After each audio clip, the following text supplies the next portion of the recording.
Hello and welcome to The Top Story, a podcast with the headlines for the day from our correspondents around the world. I'm Xizhi. Coming up in this edition, South Korea's opposition parties have submitted a second impeachment motion against President Yoon Suk-yeol, aiming for a vote on Saturday. In Syria, the Military Operation Administration is encouraging residents to resume their daily activities and contribute to rebuilding the country amid uncertainties and challenges. And the UN General Assembly has overwhelmingly adopted a non-binding resolution demanding an immediate, unconditional and permanent ceasefire in Gaza. We begin with South Korea. Opposition parties in the country have submitted a second impeachment motion against President Yoon Suk-yeol over his martial law declaration after the first one failed last week. They have vowed to vote again on Saturday to impeach Yoon.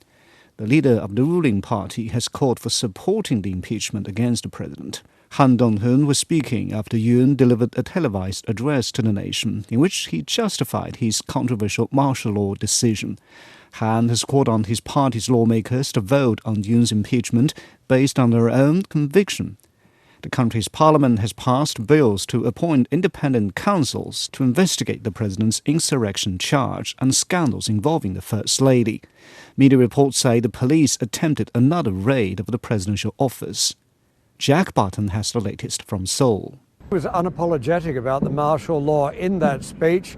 He came out and said that he believed it was constitutional because, in his words, the opposition had become a monster that was undermining constitutional democracy by launching endless impeachment bids against various officials within his administration and blocking all attempts at the ruling party to put through legislation, including the budget. And it is true that the opposition, since it has gained a vast majority in the National Assembly since the start of the year, has really launched, in Yoon said it was 27 counts of special prosecution, and it has certainly blocked all his legislation all the way through. But Yoon being very unapologetic, calling it that frenzied sword dance of the opposition and saying he was justified.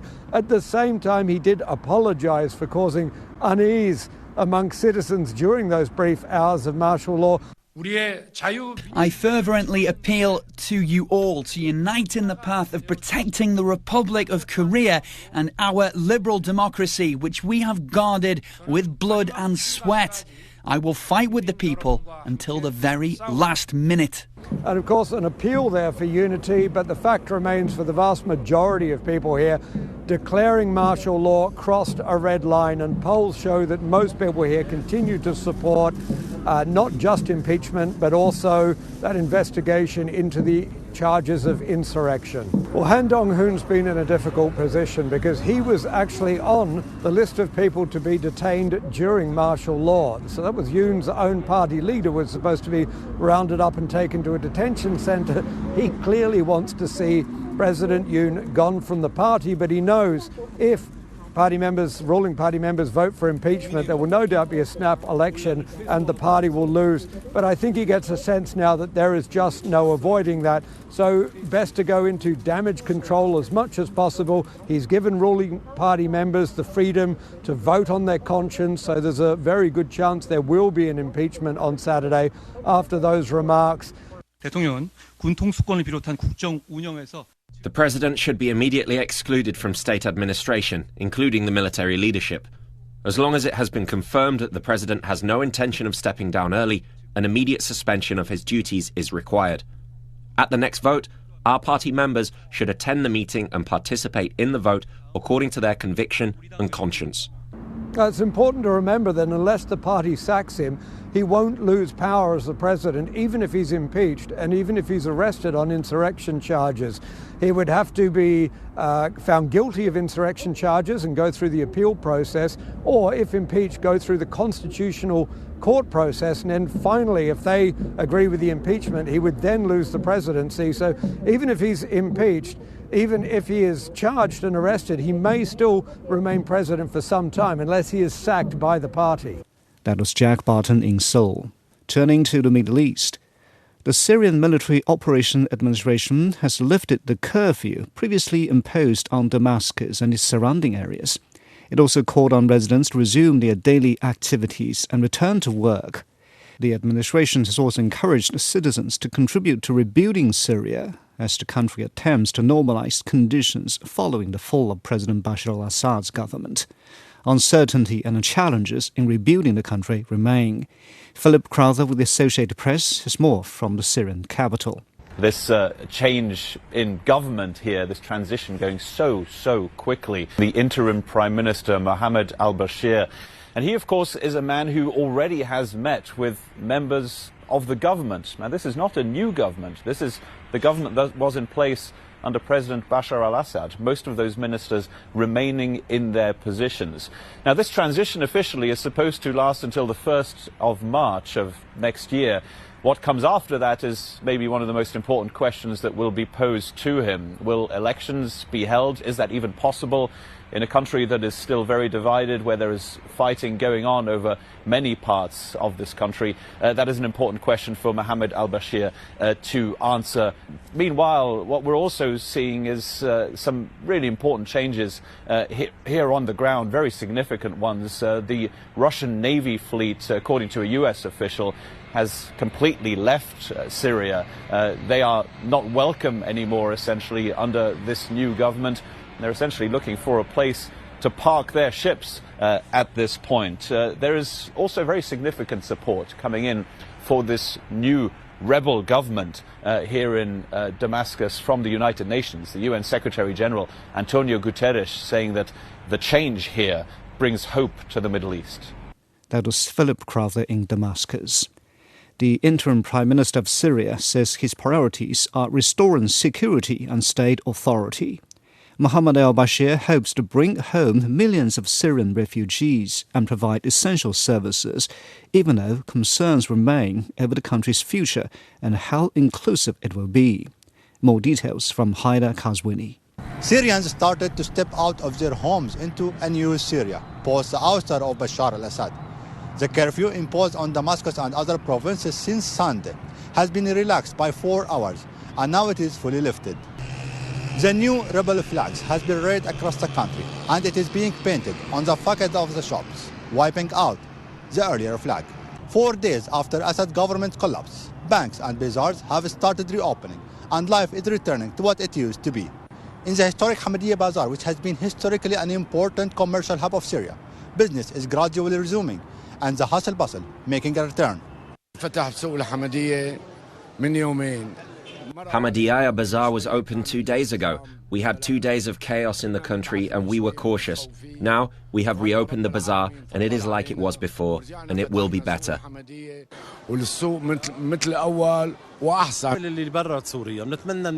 I hope that those who live abroad and miss their home and family can come back. It is safe here. Our bazaar is now open and we are doing fine.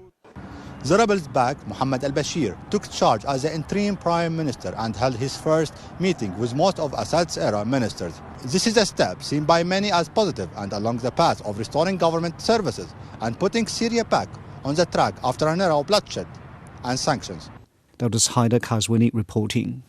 Israeli warplanes have been destroying the remains of Syria's military arsenal since the fall of President Bashar al-Assad's government.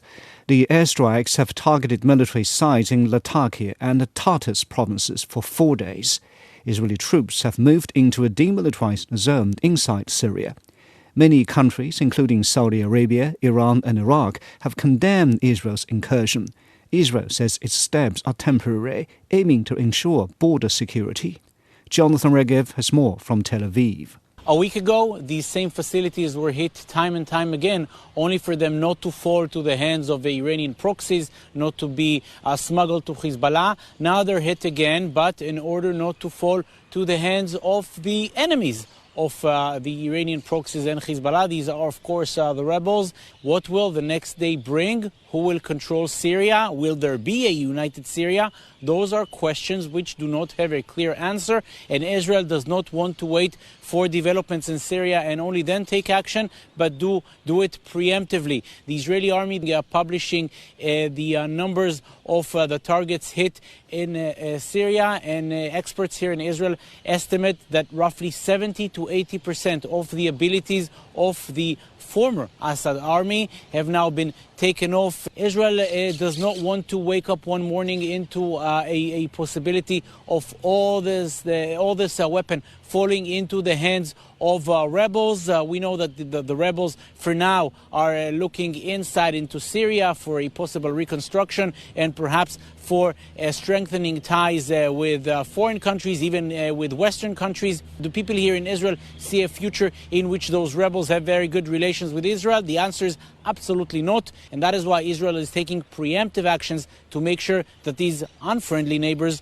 do not have access to the sophisticated weapons, which up until a few days ago were a part of Assad's army. That was Jonathan Regev in Tel Aviv. More on the Middle East. The UN General Assembly has overwhelmingly adopted a non-binding resolution demanding an immediate, unconditional and permanent ceasefire in Gaza. The resolution passed with 158 votes in favour, 9 against and 13 abstentions during a special session on the Palestine question. The United States and Israel were among the countries voting against the ceasefire resolution. The draft also called for the immediate release of all hostages. The Assembly also adopted a resolution calling on Israel to drop its ban on the UN's Palestinian Aid Agency. It urged Israel to allow safe, rapid and unhindered humanitarian assistance into and throughout the Strip. Jody Jacobs reports from New York. The international community has once again overwhelmingly condemned Israel's war on Gaza. On Wednesday, the United Nations General Assembly voted in favor of an immediate ceasefire. 158 countries in the General Assembly voted for the ceasefire, 13 abstained and 9 voted against, including the United States and Israel. The United Nations says the speed and scale of the killing and destruction in Gaza are unlike anything seen in the Strip in recent history. The US says the document risks sending a dangerous message to Hamas that there's no need to negotiate or release the hostages. The resolution adopted by the General Assembly calls for an immediate, unconditional and permanent ceasefire in Gaza, as well as the release of all hostages. This is a non-binding resolution but represents the collective view of the international community. Wednesday's vote follows the failed Security Council's legally binding resolution, which was vetoed by the United States. The General Assembly also voted on a second resolution related to Israel's plan to ban the UN aid agency UNRWA. The Assembly also overwhelmingly adopted that resolution, which calls on Israel to reverse its decision. That was Jody Jacobs at the UN headquarters in New York. Finally, in North America, U.S. consumer prices went up 2.7% in November, moving higher from the 2.6% annual increase in October, and marking the highest annual rate since July. Excluding food and energy costs, the core CPI was at 3.3% on an annual basis and 0.3% monthly.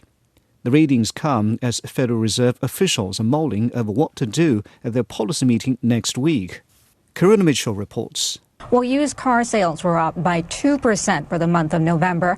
Food at home costs actually went up by 0.5% month over month. That's a sizable increase over the previous month, October. And when you look at things like the price of eggs up by more than 8% in November, I bring that up because President-elect Trump said that he won the election partly because of those higher prices of things like eggs and groceries, and we saw that reflected in the November data. Now, shelter costs up by 0.3%. Slightly better than the previous month, but still proving to be quite sticky, but hopefully trending in the right direction.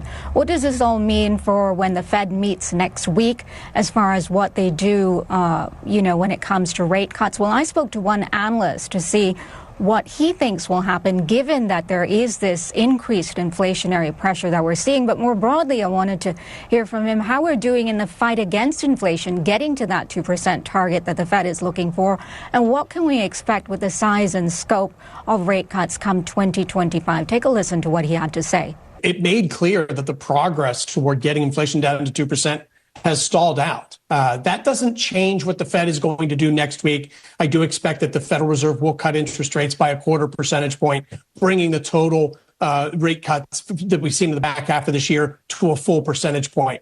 So McBride saying there that expect that 0.25% rate cut to come next week. Nothing from this data will detract from that or should detract from that.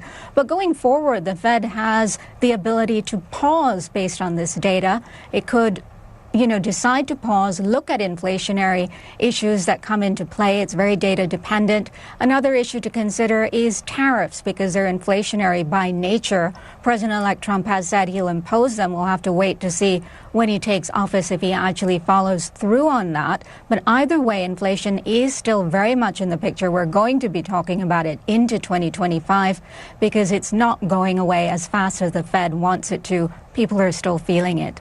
That was Corinna Mitchell on the latest U.S. inflation figure.